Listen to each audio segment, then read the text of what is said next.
Wait, before you press send on that angry message, pause. Take a breath. What if I told you that your silence can do more than any paragraph you could ever write? You see, we've been taught to respond, to react, to demand explanations, but what if the most powerful thing you could do right now is nothing? There's a kind of strength that most people underestimate, the power of silence. And I'm not talking about the kind of silence that's cold or bitter. I'm talking about the kind that speaks volumes without uttering a single word. When someone pulls back, when they ignore you, when they treat your presence like an afterthought, your instinct might be to prove your worth, to ask why, to beg for clarity or closure. But every time you do, you give away a little piece of your power. Sometimes, silence is the only language people understand when they've chosen not to hear your words. See, when you react, when you block, chase, argue, plead, you're showing that you're still emotionally tied to them, that they still have control over how you feel, how you move, how you show up in your own life. But when you choose silence, intentional silence, it does something different. It holds a mirror up to their actions. It forces them to sit with the void you leave behind. And trust me, people always notice absence more than presence, especially when they thought you'd never stop showing up. Silence isn't weakness, it's strategy. It's peace. It's emotional maturity. It's saying, I value myself too much to keep throwing my energy where it's not respected. And the moment you stop fighting to be seen by someone who's choosing to be blind, you start seeing yourself more clearly than ever before. They may expect you to lash out, to act petty, to make a scene, but when you don't, it rattles them. Your calmness becomes unsettling. Your silence becomes a question they don't know how to answer, and the more they sit with it, the louder it gets. This isn't about being cold or manipulative. This is about protecting your energy, your worth, your peace. You don't need to explain what they already know. You don't need to chase someone who knows exactly where to find you. If they wanted to, they would. And if they don't, then why are you screaming into a void? Let silence speak for you. Let your absence echo. Let your energy pull back, not to punish them, but to honor yourself. They'll hear it. They'll feel it. And when they do, you'll already be too far gone to care. You're checking your phone again, aren't you? Hoping maybe this time there's a message from them, a missed call, some kind of sign that they still care. But what if I told you that the moment you stop watching for them is the exact moment you start finding yourself? Because here's the truth no one really wants to hear. Chasing them is costing you, you. Every time you beg for attention, every time you bend to be noticed, you're losing touch with your own power, your own identity. So instead of trying to fix the situation with them, how about you shift the focus back where it belongs, on you? There's something incredibly powerful about redirecting your energy. Instead of pouring it into someone who won't pour back, start investing it into your own growth. Use the silence, the space, the pain as fuel. Wake up earlier, hit the gym, start that project you've been putting off. Reconnect with the parts of you that existed before they came along. That version of you, the one who didn't wait around, who laughed louder, who dreamed bigger. That's the version that needs to rise now. You don't heal by trying to win them back. You heal by winning yourself back.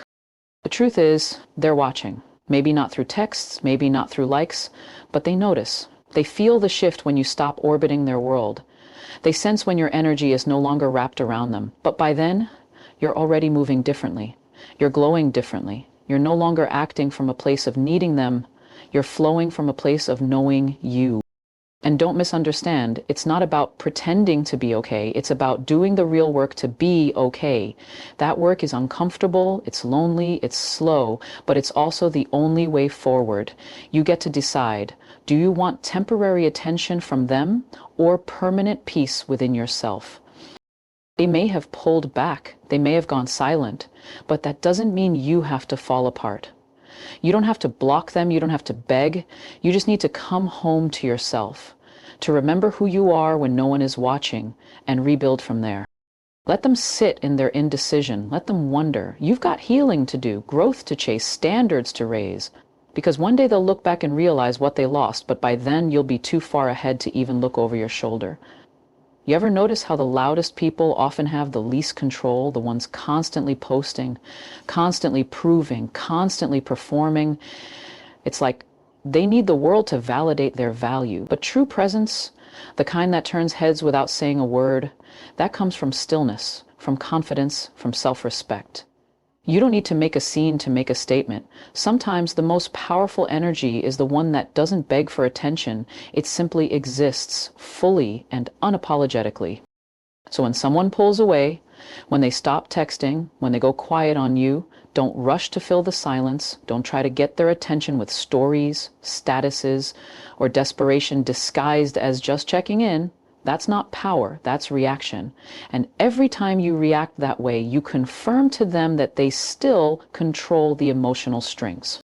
You see, being present doesn't mean being available for disrespect. It means standing strong in your energy without shrinking, without chasing. It's when you walk into a room or exit someone's life with so much calm assurance that they feel it before they even see it. That's what leaves a mark. That's what makes people wonder how you're able to stay so grounded while they're fumbling through their confusion. And let's be honest, part of you might want them to notice. You want them to miss you, to realize your worth. But chasing that validation will only rob you of your peace. Don't post that story just to make them jealous. Don't update that status just to prove you're over it. That's not healing. That's performance. And you don't need to perform for someone who couldn't even show up for you fully. This is your moment to lean into emotional discipline, to master the art of being unbothered, not because you don't care, but because you've chosen peace over proving. Let them think what they want. You don't need to be loud about your worth for it to be felt. Real presence doesn't seek attention. It demands respect without uttering a single word. Start showing up for yourself the way you wish they had shown up for you. Pour your time and energy into becoming so secure within that their silence doesn't shake you, their absence doesn't define you, and their opinions don't even echo in your mind anymore. They'll feel the difference, they'll feel the shift, because there's nothing more unsettling than someone who used to seek your approval, suddenly moving with complete indifference.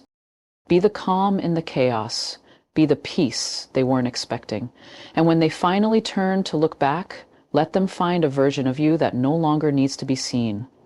Have you ever looked back on a moment and thought, why did I let them see me like that? That version of you, crying, begging, explaining, unraveling in front of someone who barely blinked?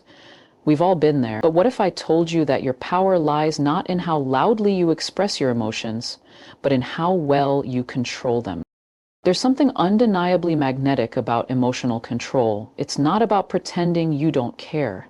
It's about choosing how and when you respond, if at all. Most people chase after closure, after answers, after the why, but chasing rarely brings peace, and more often than not, it gives the other person the upper hand.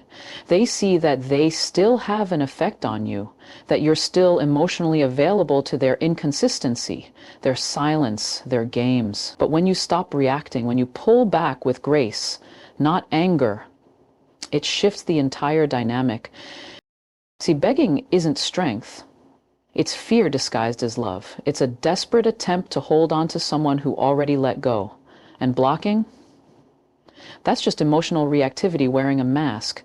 It's like slamming a door when all you really want is for them to knock again. But emotional control, that's different. That's quiet power. That's choosing not to let their behavior dictate your peace. And here's where it gets real. They expect you to fall apart. They're used to people chasing them, proving, performing. But when you stay grounded, when you don't give them the reaction they were banking on, it shakes them. Because now the story shifts.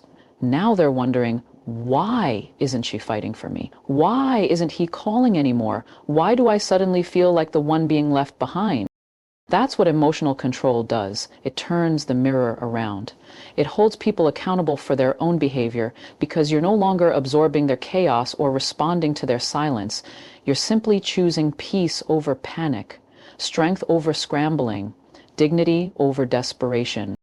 It's not about pretending you don't hurt. It's about healing in a way that doesn't leak your pain all over someone who wouldn't even offer you a tissue. Let them wonder. Let them feel the space you created with your silence.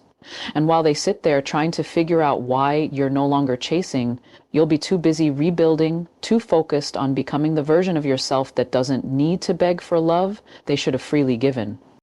And one day, when they scroll past your name or see your face somewhere, that calm, composed energy will haunt them far more than any words you could have ever spoken. Let me ask you something. Have you ever stopped texting someone, stopped calling, stopped checking in, and suddenly they start noticing? Suddenly they're curious, maybe even reaching out, acting like they care? That's not a coincidence. That's the shift.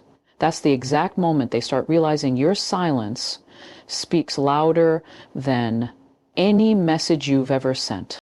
People notice when you stop reacting, when you stop chasing, when you stop showing up like clockwork, always being the one who initiates, who forgives, who holds the relationship together. And the truth is, most people don't appreciate consistency until it's gone. They assume you'll always be there, always be available, always respond. But the moment you pull back, the moment you go quiet, that's when they really start to feel your absence. It's human nature to take things for granted. We get used to comfort, we get used to love, we get used to attention, and they got used to you. But when you stop giving what they never truly valued, it triggers something in them. It forces them to look at the space where you used to be, the messages they used to receive, the support they used to rely on. And suddenly that silence feels loud, heavy, uncomfortable. But here's where it gets powerful. Your silence isn't about punishing them. It's not about playing mind games. It's about protecting your peace. It's about creating space for them to feel your absence and reflect on how they treated your presence. That's when the regret creeps in. That's when the "I miss you" texts start showing up, not because you begged, not because you blocked, but because you stopped reacting. They don't expect it. That's why it works. They expect the same version of you who always replies, always forgives, always explains, but instead you gave them space. You gave yourself time. And in doing that, you flipped the entire dynamic. Now they're the ones with questions. They're the ones replaying old conversations. They're the ones wondering if they ever really understood your worth. And while they're caught up in that storm of confusion, you're calm. You're growing, you're healing, because you finally realized that you don't need to keep proving your value to someone who refused to see it the first time. People notice when the energy shifts. They always do, especially when it comes from someone they thought they'd always have access to. So stop explaining, stop reacting, stop giving so much of yourself to people who don't give the same in return. Because when you remove your attention, your affection, your time, they feel it. And the silence you leave behind, that's the loudest truth they'll ever hear. You don't have to get even. You don't have to prove your worth. You don't have to show them what they lost. Just let go and let life do what it always does. Reveal everything in its own time. Because here's the truth people don't like to admit. Karma doesn't need your help. The energy they gave you, the disrespect, the silence, the way they played with your heart, it's all coming back around. And you don't have to say a single word. It's tempting, I know. You want to show them how much better off you are. You want to expose the lies. You want them to feel what you felt. But ask yourself this: why waste more of your energy on someone who already drained it once? Why reopen a wound when you're finally starting to heal? There is nothing more powerful than the person who chooses silence over revenge, peace over pettiness. Let them wonder why you never retaliated. Let them sit in the space where your voice used to echo. While they're busy trying to maintain a facade, you're quietly rebuilding, silently becoming, moving forward with grace while they remain stuck in patterns they refuse to grow out of. And here's what happens. Without fail, they feel it, maybe not today, maybe not tomorrow, but there comes a moment when they look around and realize, you're not coming back. Not this time. Not after everything. They scroll through your old messages, they replay the memories, they tell people you just disappeared, but the truth is they pushed you away and you simply stopped fighting to stay. You don't need to slam doors, you don't need dramatic exits. The softest goodbyes are often the ones they remember the longest. And the absence of drama, that's what haunts them most. Because they expected a storm, and instead, They got silence. They expected you to break, and instead you bloomed. So no, don't block them. Don't beg. Don't try to show them what they missed out on. Just live. Just move forward. Quietly, fully, authentically. Let them hear about your glow up from someone else. Let them see it when they least expect it. And when they finally realize the role they played in losing you, you'll be so far ahead, the only thing they'll be able to do is watch. You're not here to teach them a lesson. You're here to grow. And the moment you let go of the need to be understood, to be seen, to be validated, that's when everything changes. Because while karma handles them, peace will find you.